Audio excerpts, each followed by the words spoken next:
Assalamualaikum warahmatullahi wabarakatuh. Hai semuanya. Di video kali ini saya kembali lagi menanggapi komentar salah satu teman di YouTube.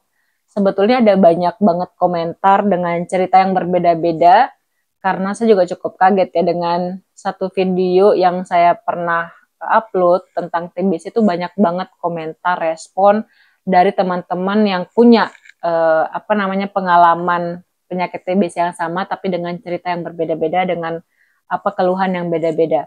Nah, di sini saya menanggapi satu komentar dulu tentang gangguan perasaan ya yang dialami oleh teman kita. Bunyi komentarnya seperti ini, yang ngerasain itu rasa cemas yang tinggi, rasa takut kak, kayak gelisah, kayak takut pingsan kak. Keluar rumah juga takut, palingan duduk-duduk depan rumah kak. Kendara motor juga takut kak, kayak ada yang nyerang gitu. Itu kira-kira gimana ya? Nah, mungkin kalau orang yang nggak ngalamin perasaan yang kakak rasakan, orang bakal mikirnya, masa sih kayak gitu? Atau mungkin orang mikir kita lebay. Tapi kita yang ngerasain itu kadang setengah mati untuk melawan rasa itu. Nah, saya juga ngerasain hal yang sama yang kakak rasakan. Nggak tahu juga ya, mungkin itu ada kaitannya sama trauma mungkin yang pernah terjadi sebelumnya. Tapi kalau saya kaitkan dengan literatur yang saya baca sebelumnya bahwa obat yang kita minum, obat anti TBC atau OAT itu juga punya efek samping, salah satunya adalah gangguan perasaan. Nah, untuk saya pribadi yang saya alamin persis sama dengan yang kakak rasakan itu ya, persis sama. Saya itu pertama takut kendarain motor. Biasanya sebelum kena TBC itu saya ngajar kemana-mana tuh bahkan sampai pulang itu jam 8 malam itu kebanyakan di motor ya. Jadi misalnya enggak sih kebanyakan di motor ya, mungkin bisa dibilang perjalanan saya menggunakan motor itu bolak-balik misalnya 30 menit, ada mungkin sekitar 2 jam mengendarai motor setiap hari. Nah kemudian ketika kena TBC itu kayak nggak berani banget pakai motor. Bahkan untuk perjalanan yang hanya ditempuh 5 menit saja saya takut. Naik aja itu udah kayak apa ya? Kayak gemeter sendiri gitu loh. Jadi saya nggak pernah menggunakan motor selama saya pengobatan TBC, nggak pernah ngendarai sendiri. Biasanya dibonceng aja.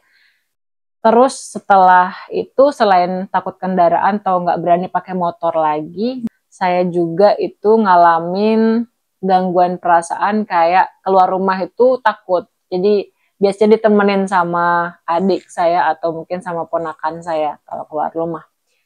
Karena kayak ada yang nyerang, kayak rasanya kayak ada yang mencelakai kita. Padahal sebenarnya nggak ada. Cuman itu pikiran kita berlebihan aja. Terus yang ketiga itu adalah gangguan berikutnya itu kalau lagi duduk nih, tiba-tiba itu kayak ada serangan takut, kayak serangan kematian, bisikan yang entah dari mana gitu kan yang nakutin kita. Sekali lagi itu hanya perasaan yang sebetulnya nggak perlu terlalu ditakuti. Kemudian yang keempat itu saya ngerasa, aduh gimana ya masa depan saya bakal seperti apa tuh, kayak suram, rasanya kayak gelap gitu. Karena kan sebelumnya saya biasanya kerja, tiba-tiba kayak resign, nggak ngapa-ngapain tuh kayak ngerasa nggak enak gitu. Jadi saya juga nggak mau menjadi beban keluarga, nggak mau menjadi beban orang lain. Semoga kedepannya bisa terus menjadi orang bermanfaat gitu ya. Jadi itu menjadi motivasi saya supaya saya harus bisa bangkit gitu. Nah, ada dua pengalaman yang saya masih ingat yang berhubungan dengan gangguan perasaan. Sebetulnya masih sampai sekarang saya masih alamin, tapi alhamdulillah sekarang ini sudah mulai membaik. Semoga kedepannya tetap membaik lagi. Kalau yang saya alami pada saat pengobatan itu adalah cukup aneh sebetulnya. Karena yang pertama yang saya alamin itu waktu itu saya pergi ngambil obat sama kakak saya. Jadi kakak saya yang di depan yang boncengin saya, di belakang pastinya. Nah terus pulang dari tempat ngambil obat di puskesmas itu, kakak saya mampir ke pasar. Nah terus ketika di pasar, kakak saya nyuruh saya diam di motor, di parkirannya lah gitu. Dia masuk ke dalam pasarnya, saya diam di tempat parkirnya. Selang beberapa menit setelah saya ditinggal, terjadilah serangan panik, kayak pikiran aneh muncul, kayak ngerasa bakal dicelakai, terus tiba-tiba badan lemes, Jadi kayak campur aduk lah perasaannya, kayak mau pingsan. Akhirnya saya beranikan diri jalan ke tempat lain gitu loh, mencari tempat yang saya rasa lebih nyaman untuk saya. Jadi saya masuk ke rumah orang, saya nggak tahu itu rumah siapa, saya nggak tahu ya. Jadi saya masuk aja, kemudian saya ketemu dengan orang di sana, saya izin, Bu, saya izin istirahat ya di Beruganya, dikasih alhamdulillah. Jadi saya diam di Beruga itu sampai kakak saya datang. Kemudian setelah itu juga ada kadang misalkan lagi duduk sama adik sama orang tua misalnya duduk, tiba-tiba kayak ada serangan, kamu bakal mati, kamu bakal kayak gitulah rasanya. Itu halusinasi sebetulnya, cuman ya gitulah yang terjadi gitu kan. Setelah pengobatan saya juga mulai berpikir untuk masuk ke dunia kerja lagi karena saya nggak mungkin diam di rumah terus gitu. Saya berpikir apa iya saya bakal kayak gini terus, apa iya saya mau diam terus gitu kan, karena saya juga punya apa bahasanya ya, Tuhan kasih kita potensi, jangan sampai kita itu tidak menggunakan potensi itu sebaik mungkin. Nah, jadi ketika selesai pengobatan, saya mulai latihan lagi, latihan pakai motor, kemudian olahraga yang ringan, kemudian jalan-jalan menikmati tadabur alam lah gitu ya. Jadi saya sering ngajakin adik saya yang waktu itu masih SD, kadang jalan sama dia ke sawah, terus kayak lihat pemandangan yang bisa menghibur hati, bisa menenteramkan perasaan lagi. Nah, terus kemudian saya sempat katakan kepada diri saya bahwa lupakan semua yang sudah berlalu, terus kemudian mari kita berdamai dan kita mulai dari nol lagi untuk membangun kesuksesan. Saya katakan seperti itu pada diri saya sendiri, bahwa apa yang sudah terjadi memang sudah menjadi takdir yang harus diterima dan tidak ada kata menyerah, kita harus bangkit lagi karena insya Allah setiap usaha itu Allah pasti akan balas gitu, karena Allah juga maha baik. Nah kemudian selain itu pengalaman saya menggunakan motor nih. Jadi kalau pakai motor itu saya biasanya minta ditemani oleh adik saya. Kemudian waktu itu saya perjalanannya dari tempat tinggal saya ke Mataram sekitar 1 jam.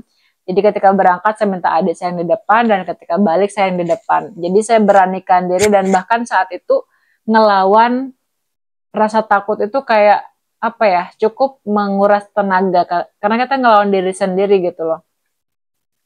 Tapi saya katakan kepada diri saya, rasa takut itu apa ya, ada saatnya dia akan datang dan kita itu bisa mengendalikannya. Kita pasti bisa mengendalikannya. Kalau mungkin menghilangkan agak susah ya, tapi mungkin bisa dikendalikan. Nah, kemudian saya juga buat kata-kata nyeleneh sebetulnya yang pada dasarnya itu adalah untuk memotivasi diri, untuk menyemangatin diri. Saya bilang seperti ini, takutilah rasa takut itu sampai rasa takut itu takut untuk menakutimu. Nah, buat teman-teman yang masih berjuang untuk sembuh dari penyakit TBC ini, mungkin dari pengalaman yang saya dapatkan gitu ya, yang bisa mungkin teman-teman lakukan adalah jaga pikiran positif. Ini juga pesan dari istri dosen saya yang masih saya ingat sampai sekarang. Jadi jaga pola makan, pola pikir itu perlu, penting banget untuk kesehatan kita, insya Allah. Nah, kemudian selain itu juga mulai latih diri untuk bisa melakukan hal yang sebetulnya bisa teman lakukan sebelum-sebelumnya. Latihan lagi pelan-pelan, tidak perlu langsung memaksakan, harus bisa pelan-pelan aja dulu. Kemudian yang ketiga itu banyak-banyak ingat Allah, zikir, kemudian banyak-banyak doa, minta apapun itu, minta sama Allah, minta sama Tuhan. Kemudian yang berikutnya itu adalah teman-teman juga bisa mungkin konsumsi minuman-minuman herbal yang sekiranya bisa membangkitkan atau mengembalikan energi, nafsu makan, dan lain sebagainya.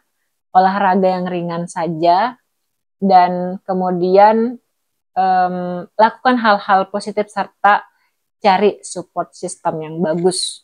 Karena itu sangat mendukung perasaan kita, emosi kita, motivasi kita. Dan sebelum menutup video ini, saya mungkin cerita satu lagi. Kebetulan waktu itu saya ketika scroll video FB ketika sedang dalam masa-masa pemulihan, ada satu video yang sangat menarik perhatian saya. Ya mungkin nanti saya coba lihat yang di bawah ini ya, saya screenshot aja. Jadi video dari seorang motivator yang mengatakan seperti ini, jangan mati sebelum hari kematianmu. Kurang lebih seperti itu yang dikatakan. Dan saya mengartikan seperti ini mungkin ya, beda-beda kita persepsinya mungkin beda-beda mengartikan. Kalau saya nangkapnya jangan sampai kita mati semangatnya, jangan sampai menyerah sebelum hari kematian kita itu tiba gitu.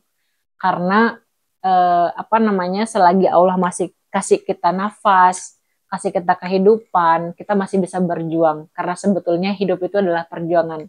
Istirahatnya itu adalah nanti ketika sudah waktunya. Dan buat teman-teman yang sedang berjuang untuk sembuh TBC, semoga Allah Subhanahu wa taala, semoga Tuhan memberikan kesembuhan kepada teman-teman semua, kesembuhan yang total, dan semoga teman-teman juga kembali bisa meniti karir yang cemerlang, yang mungkin lebih bagus daripada sebelumnya, sebagai hadiah dari kesabaran teman-teman. Amin amin ya rabbal alamin. Kalau ada mungkin saran atau mungkin perbaikan dari kata-kata saya yang mungkin salah, silakan mungkin teman-teman bisa komentar di kolom komentar. Yang mau share cerita juga boleh kirim di kolom komentar. Sampai jumpa di video berikutnya. See you. Assalamualaikum warahmatullahi wabarakatuh. Bye-bye.